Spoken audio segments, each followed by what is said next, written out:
নমস্কার বন্ধুরা, অর্চনার পাকশালায় আপনাদের স্বাগত জানাই। আজ আমি খুবই সাধারণ কিন্তু খুবই টেস্টি একটা রেসিপি শেয়ার করব। ঝিঙে আলু দিয়ে পোনা মাছের ঝোল। এই গরমে অসহ্য গরম থেকে বাঁচতে এরকম রেসিপি আপনারা করে খেতে পারেন। তেল মশলাযুক্ত খাবারের বদলে এরকম রেসিপি বেশ ভালো লাগে। পুরো ভিডিওটা স্কিপ না করে দেখার অনুরোধ রইল। আর আমার চ্যানেলে নতুন হয়ে থাকলে আপনাদের বরাবরের মতো অনুরোধ করব চ্যানেলটিকে সাবস্ক্রাইব করে অল নোটিফিকেশন ক্লিক করে রাখতে, যাতে সমস্ত নোটিফিকেশন সবার আগে আপনার কাছে পৌঁছে যায়। আমি এই জন্য নিয়েছি কচি ঝিঙে। ঝিঙেটা আমাদের স্বাস্থ্যের পক্ষে খুবই উপকারী একটা রেসিপি বলতে পারেন, ঝিঙের তরকারি। তাই ঝিঙে নিলাম। ঝিঙেকে খোসা ছাড়িয়ে নেব। আমি বটির সাহায্যে খোসা ছাড়িয়ে নিচ্ছি। আপনারা চাইলে পিলার বা ছুলার দিয়েও ছাড়িয়ে নিতে পারেন।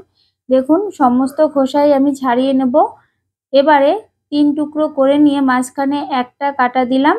আর যদি বেশি বড় ঝিঙে হয়, মোটা ঝিঙে, সেক্ষেত্রে মাঝখানে 2টো টুকরো করতে পারেন, কি মানে 4 টুকরো।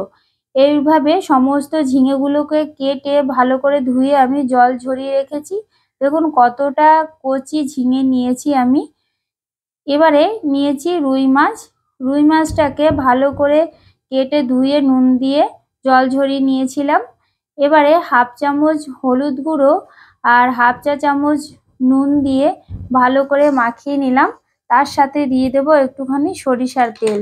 সরিষার তেল দিয়ে মাখালে মাছের যে আষ্টে গন্ধটা সেটা চলে যায়।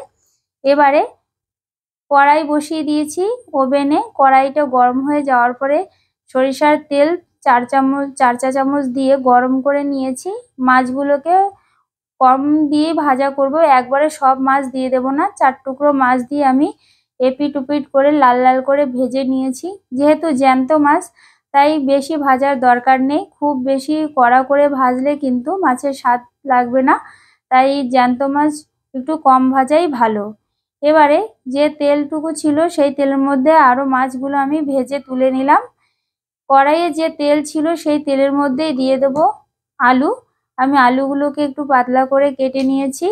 আলুর মধ্যে হাফ চা চামচ হলুদ গুঁড়ো আর হাফ চা চামচ নুন দিয়েছি। ভালো করে একটু এপিট ওপিট করে ভাজা করে নেব আলুগুলোকেও। এর মধ্যে দিয়ে দিলাম কাঁচা লঙ্কা চেরা। আপনারা আপনাদের পছন্দ অনুযায়ী বা স্বাদ অনুযায়ী নুন ঝালটা ব্যবহার করবেন। লঙ্কাটা দিয়ে একটু নাড়াচাড়া করে আমি ওর মধ্যে জল দিয়ে দেব। একদম সাধারণ একটা রেসিপি, তেল মশলা ছাড়া এই গরমে খুবই সুস্বাদু একটা রেসিপি। জলটা দিয়ে আলুটা একটু ঢাকা দিয়ে রেখেছিলাম। মোটামুটি 70% সেদ্ধ হয়ে গেলে আলুর মধ্যে আমি দিয়ে দেব মাছগুলোকে। মাছগুলো দিয়েও একটু ঢাকা দিয়ে দেব। এর পরে দিয়ে দেব ঝিঙেগুলোকে। ঝিঙে কিন্তু এই ঝোলেই ছাড়বো। আর জলটা কিন্তু অবশ্যই পরিমাণ অনুযায়ী দেবেন, যেমন গায়ে গায়ে থাকে, যেহেতু ঝিঙে দিয়ে এমনি জল ছাড়ে, তাই চেষ্টা করবেন জল কম দিতে। এর মধ্যে আমি একটু লঙ্কার গুঁড়ো দিয়ে দিলাম। আমি ঝাল লঙ্কার গুঁড়ো দিয়েছি জাস্ট হালকা কালারের জন্য। এবারে মোটামুটি হয়ে যাওয়ার পরে নামিয়ে নিলাম। ফোড়নে দিয়ে দেব সরিষার তেল 3 টেবিল চা চামচ, আর একটা শুকনো লঙ্কা চিড়ে দিয়ে দিলাম হাফ ফালি করে, হাফ চা চামচ জিরে। এবারে ফোড়নটাকে হতে দেব। ফোড়ন থেকে একটুখানি তেল তুলে আমি ওই তরকারির মধ্যেই দিয়ে দেব। দেখুন, এইরকম রেসিপি যদি গরম ভাতে থাকে তাহলে কিন্তু আর বন্ধুরা আমাদের কিছুই দরকার হয় না। এরপরে দিয়ে দেব তরকারিটাকে ঝোল সহ আমি ওই কড়ার মধ্যে ঢেলে দেব।